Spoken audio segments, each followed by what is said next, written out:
Olá pessoal, sejam bem-vindos ao nosso canal. Neste vídeo vamos citar as 10 motos que fizeram história no Brasil. Fiquem até o final para descobrir sobre cada uma delas, ok? E deixem aqui nos comentários se vocês já tiveram uma experiência com algum destes modelos e qual outro veículo vocês gostariam de ver aqui no canal. A exemplo do amor que os brasileiros têm por carros, há uma grande parcela que tem nas motocicletas sua grande paixão. E a exemplo dos automóveis, há muitas motos que fizeram história no Brasil e até hoje arranca suspiro de homens e mulheres país afora. Conheça agora os modelos de motocicletas que entraram para a história do Brasil por conta de particularidades um tanto quanto específicas. Vamos começar citando a famosa cinquentinha da marca dos três diapasões. A Yamaha RD50 foi a primeira moto made in Brasil. Além do pioneirismo, a marca japonesa criou uma motocicleta inovadora para a época, com baixo custo de manutenção, um desempenho mais do que satisfatório para a época. A moto foi literalmente a base para o desenvolvimento das primeiras gerações das motocicletas produzidas por aqui.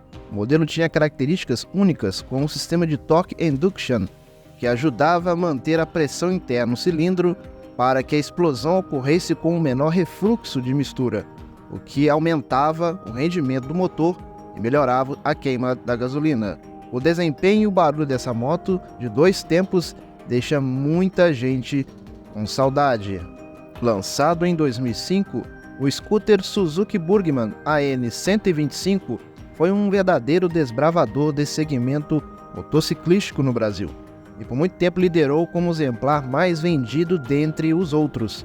Apelidado de Burminha, o scooter ajudou a dar luz a uma legião de scooters no país, como o Yamaha Neo, o Honda PCX e o Honda Elite. Renovado em 2011 e sendo rebatizado de Burgman o modelo saiu de linha por conta da incompatibilidade do novo sistema de freios ABS e CBS, que são obrigatórios para todas as motos 0 km produzidas ou importadas para cá. Imagina uma moto que traz cores e grafismos de um carro de Fórmula 1 e cujo modelo leva o nome de um campeão mundial de automobilismo. Esse foi apenas um dos motivos que fizeram a Honda CB450 um sucesso. Na década de 1980, a CB450E Nelson Piquet surpreendeu o mercado brasileiro ao reproduzir os grafismos e cores do Williams Honda, com o qual o brasileiro havia se sagrado campeão mundial de Fórmula 1. Até hoje, essa é uma moto bastante valorizada pelos colecionadores brasileiros.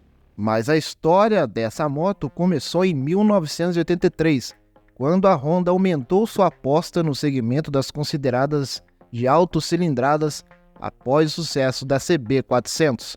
O motor bicilindro teve sua capacidade cúbica elevada de 395 a 447 cilindradas, e a potência subiu de 40 para 43 cavalos. Já o torque máximo passou de 3,2 para 4,3 kgfm de torque. Resumindo, o motor que já era bom ficou ainda melhor, com uma resposta mais imediata ao acelerador. A evolução da CB450 em relação à CB400 trouxe ainda outros aperfeiçoamentos, como a introdução de um radiador de óleo, disco duplo na roda dianteira, a troca das rodas OnStar, aro de alumínio e raios de aço estampado por rodas de liga leve, e alguns retoques estéticos, como o farol retangular no lugar do redondo. Inicialmente, a CB450 era oferecida em 2 versões, Sport e Custom, com poucas diferenças entre elas, como a altura do guidão. Em 1986, a Honda chegou a produzir 5 versões da moto, como a do Piquet e também uma moto policial.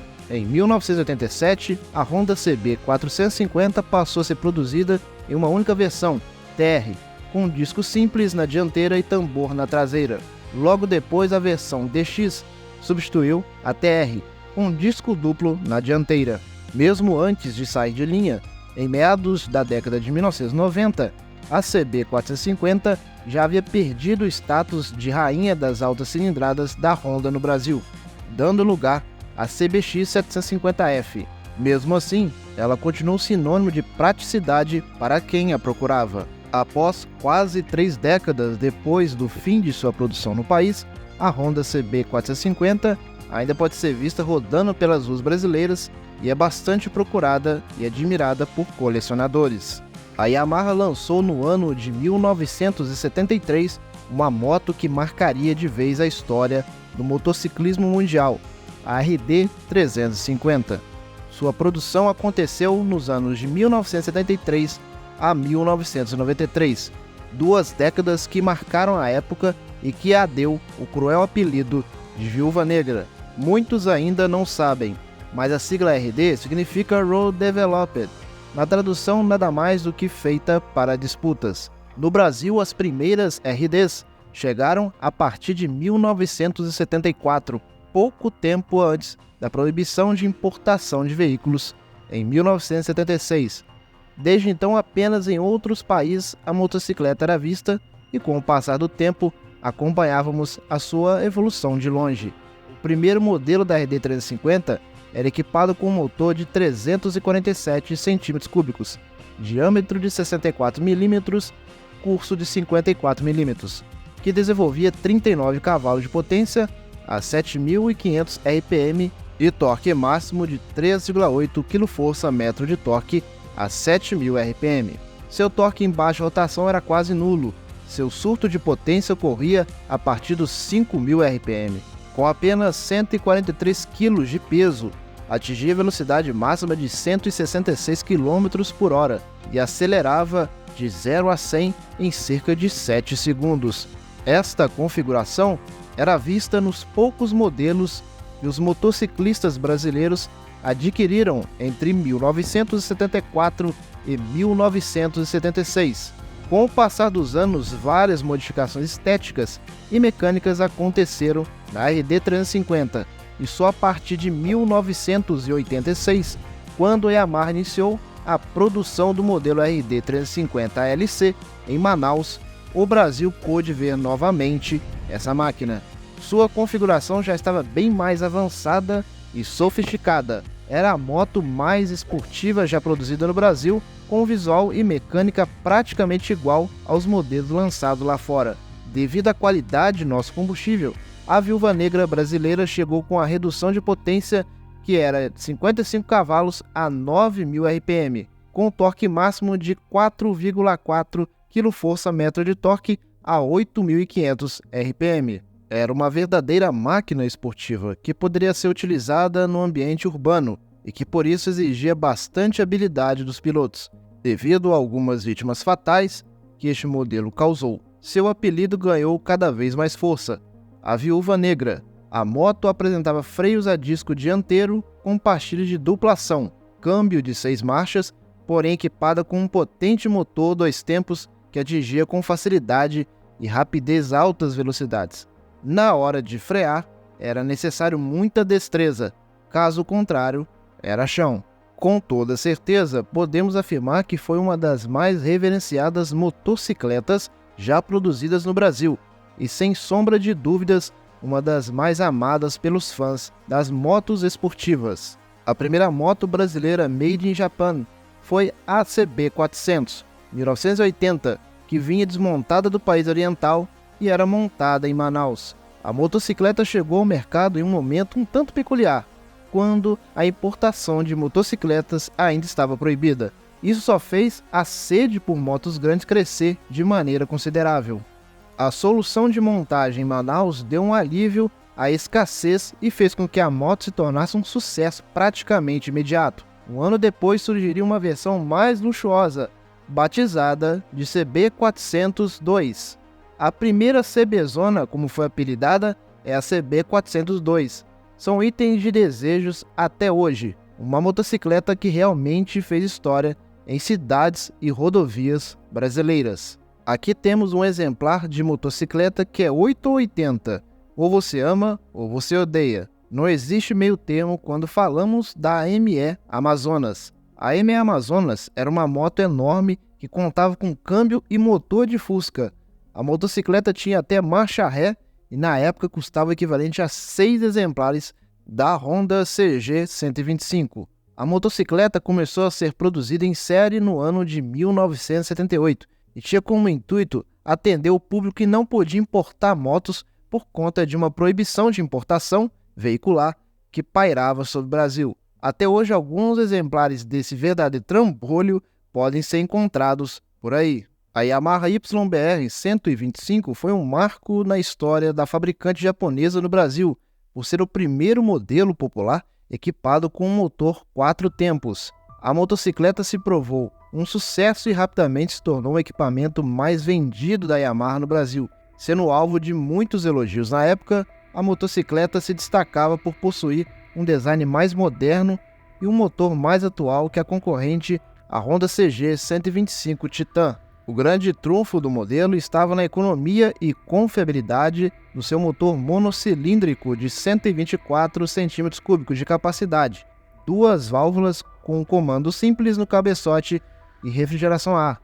De acordo com a montadora, esse motor foi eleito por todas as subsidiárias como o propulsor mais compacto, resistente e econômico do mundo.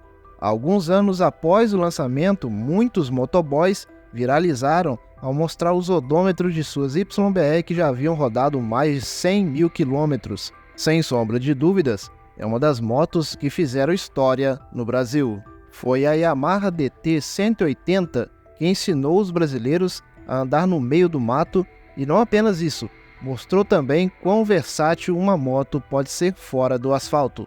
A Yamaha DT 1981 é uma verdadeira mosca branca nos dias de hoje e são reconhecidas por uma característica única: a balança com suspensão traseira fabricada com um tubo de seção circular e não retangular como as DT 180 lançadas depois dela. Com motor 2 tempos, é um torque que agrada até os dias de hoje. A DT 180 foi fabricada até 1997 e é muito difícil de encontrar um modelo que seja original. Os preços atualmente variam. As mais novas podem valer por volta dos 8 mil. Já a primeirona, com os tubos redondos, pode chegar a custar o dobro, o que faz literalmente entrar para a história das motocicletas brasileiras. A Vespa PX200E chamou a atenção em seu lançamento em 1986 por conta de sua cilindrada. Em testes feitos pela própria montadora, a scooter conseguiu superar a marca dos 100 km por hora, algo inimaginável para a época, o que chamou a atenção de muita gente. A moto mantinha a tradição dos modelos anteriores, com câmbio de 4 marchas engatadas ao girar a manopla esquerda. Na traseira rechonchuda, tampas cobriam o estepe do lado esquerdo, enquanto o motor 2 tempos ficava à direita da roda. A moto foi um verdadeiro sucesso de vendas no seu ano de lançamento. Nos dias de hoje, pilotar um exemplar desse é voltar no tempo e ficar cheirando o óleo diesel por conta da tecnologia embarcada. E para fechar, vamos falar de uma moto que foi certamente a primeira que muito brasileiro pilotou, a Honda CG 125. O que pouca gente sabe é que ela, assim como aconteceu com o Volkswagen Gol, ultrapassou a barreira dos 40 anos de idade. A pequena motocicleta foi desenvolvida em 1976, especialmente para o mercado brasileiro, levando em consideração as necessidades e o poder econômico da época, e foi um tiro mais do que certeiro da montadora japonesa. Inclusive, na época, o Rei Pelé foi o garoto propaganda da famosa moto. A Honda CG 125 era robusta, e isso por si só já era mais do que suficiente para chamar a atenção. Seu motor aguentava o tranco quando era exigido acima de suas capacidades. O câmbio contava com 4 marchas que, sem serem rotativas, apontavam apenas para baixo, e o retorno ao ponto morto era feito apenas no sentido inverso, para cima.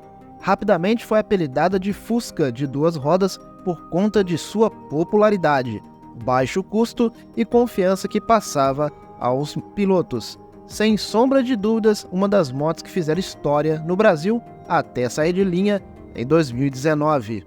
Embora sejam consideradas por muitos como um veículo perigoso, as motocicletas realmente despertam tanta ou ainda mais paixão do que os carros e certamente possuem um lugar especial no coração de muitos brasileiros. Prova disso é que o número de motocicletas é maior do que o de carros em 45% das cidades brasileiras. Portanto, seja para passear ou para trabalhar, o brasileiro também gosta das motocicletas. E na sua opinião, faltou algum modelo dentre as motos consideradas históricas por aqui? Se sim, deixe um comentário falando qual é o modelo.